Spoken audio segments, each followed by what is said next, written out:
Okay? Let's do your reading, my dear Pisces. Hello, my dear. Hello, hello, hello. Welcome or welcome back sa ating channel. My name is RJ, your tarot card reader.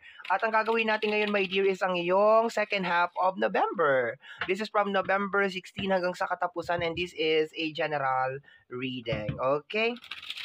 So, i-mix lang natin to na mabuti, my dear, kasi, alam mo, nagdadalawang isip ako, jumping card ba ako or dadampot na lang ako? Kasi ang laki ng card natin, dear. Ang laki, sige.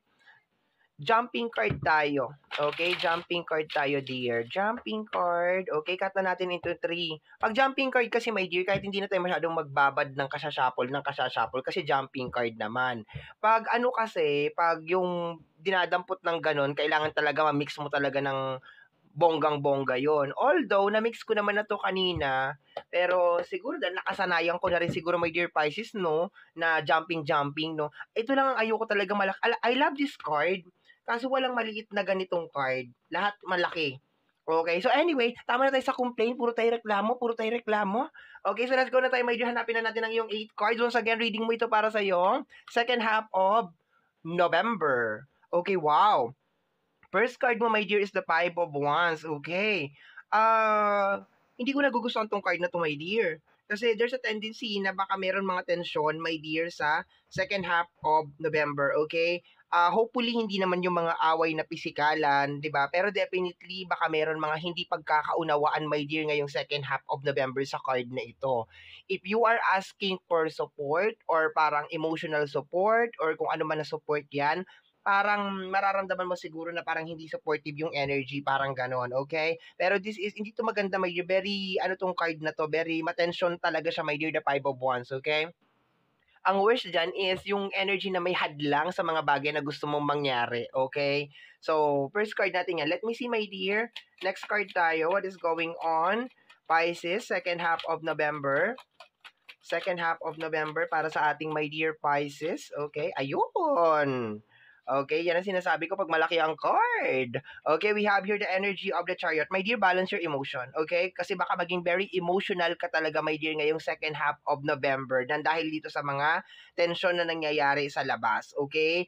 Try mo, my dear Pisces, na wag magpa-apekto sa mga bagay na nangyayari. Ano ngayon kung ayaw nyo akong suportahan? Ano ngayon kung wala kayong tiwala sa akin? Ano ngayon? Yung mga ganon. Deadma ka dapat ngayon, my dear Pisces, no? And if just in case meron mga tao na sinusubukan kang pigilan sa mga gusto mong mangyari, my dear Pisces, di ba? You need to learn how to handle it. Pag mong i-entertain yung mga ganyan, baka crab mentality na naman yan. Ako. Na basta i-balance mo lang, my dear, okay? Wala naman akong nakukuhang energy dito na wag mong ipagpatuloy. It is just more on parang kung meron ka lang mga bagay na gusto mong mangyari, parang meron talaga mga obstacle, okay? And isa sa mga obstacle, maliban sa outside na energy, yung mga kontrabida, okay, yung mga princess punsalan, yung mga ganyan, is yung emotion mo sa energy ng Chariot. So, balansehin mo talaga siya, my dear, okay? Kasi once na maging very emotional tayo or ma-overwhelm tayo, my dear Pisces, sa ating mga emotion, okay, alam mo na, may mga bagay talaga na hindi na talaga tayo makapag-focus, mawawalan na yung ating concentration.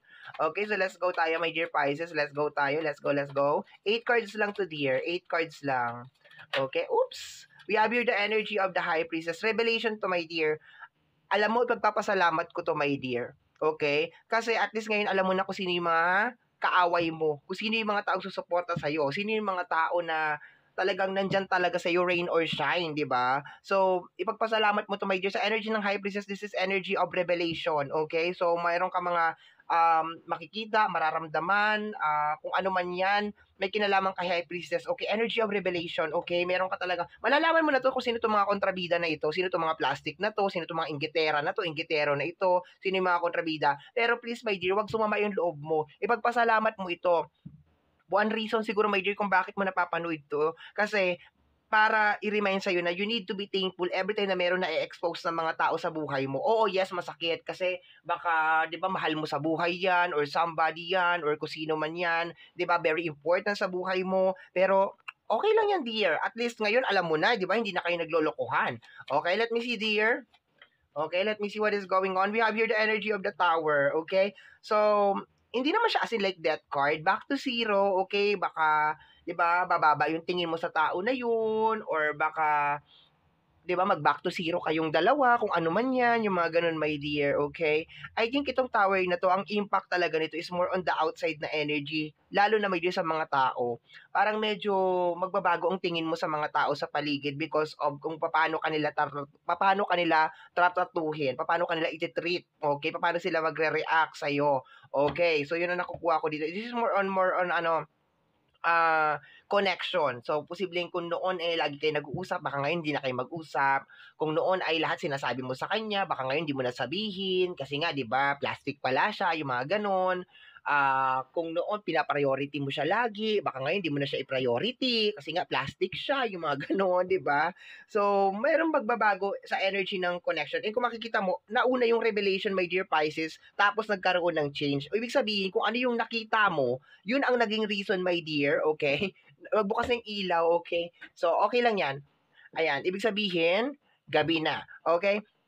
So, I think, yun ang naging reason, my dear Pisces, kung bakit ka magkakaroon ng change sa pakikisalamuha, okay? Pakikisalamuha, okay? Sa isang tao or sa mga tao sa paligid mo, okay? So, yun ang nakukuha ko dyan. Okay?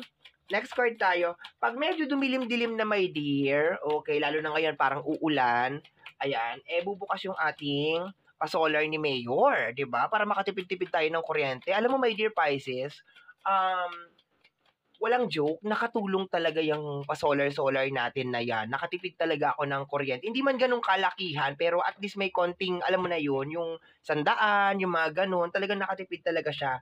We have here the energy of the King of Pentacles. My dear, especially if you are, I think more on money ito.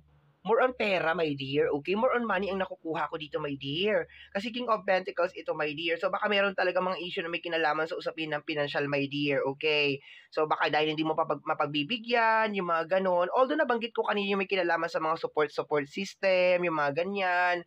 And parang mga kontrabida sa mga plano mo, yung mga ganon.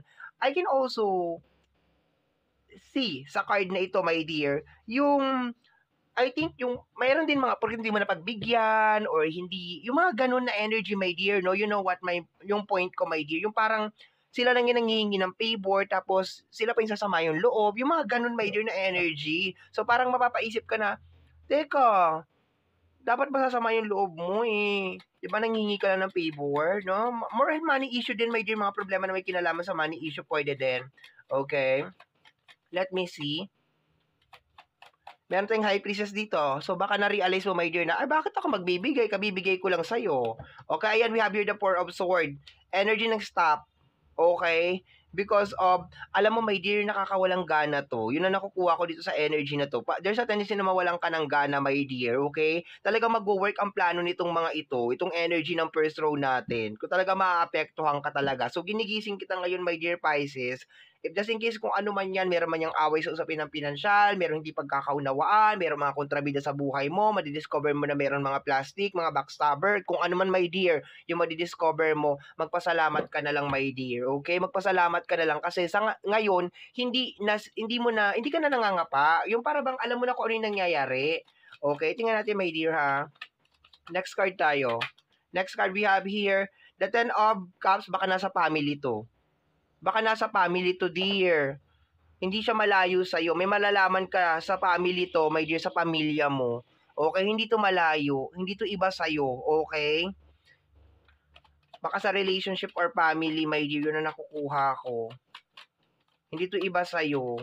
Yung typical na parang sasama yung loob kasi hindi mo napagbigyan. Yung parang, alam mo nakukuha ko, my dear Pisces, alam mo yung parang napaka-importante lang sa kanila na makuha nila yung gusto nila, pero yung ikaw, hindi ka nila iniintindi kung ano yung nararamdaman mo. Yung alam mo ba yung pakiramdam na parang, pag sila ay magtampo, parang dapat big deal, pero pag ikaw na yung magtatampo, parang dapat okay lang, or parang pag sila na open mo, o hindi mo na pagbigyan, dapat parang mag-guilty ka, pero pag sila ang nakasakit sa'yo, parang dapat okay ka lang. Alam mo yung ganun, parang unfair na energy.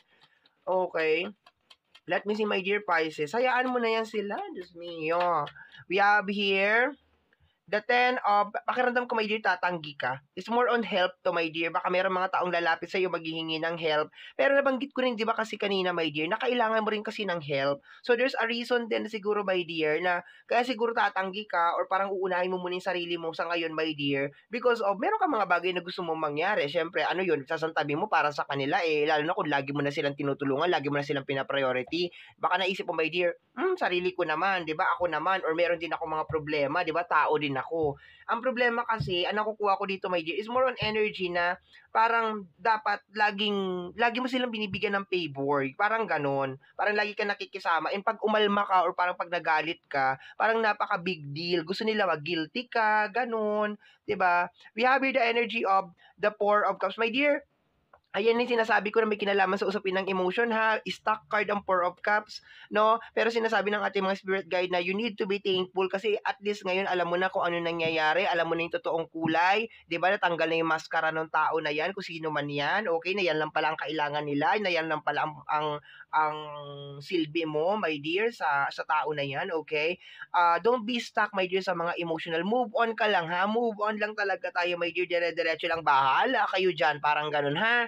So, mayroon ka namang karapatan na magsabi ng hindi. Kung ayaw mo, hindi mo kayang tulungan, okay lang yan, huwag kang mag-guilty, no? At saka yung problema nila ay hindi mo naman talaga 100%, although yes, kapamilya natin sila, or part sila, blood related sila, or something, pero hindi naman, not all the time, kasi may buhay ka rin, my dear Pisces, meron ka rin mga pinagdadaanan, meron ka rin mga problema, ganon, okay? So, my dear Pisces, yan ang reading natin para sa yung second half of November. Somehow, my dear, kung nagustuhan mo ang ating reading, don't forget na mag-subscribe, pakiclick, my dear, ang notification bell para ma-update ka every time na meron tayong mga bagong upload. And please to like, share, please to comment sa lahat po ng ating mga videos. Once again, my name is RJ, also known as Apo J. Maraming salamat po. And until next time, bye-bye. Thank you, my dear.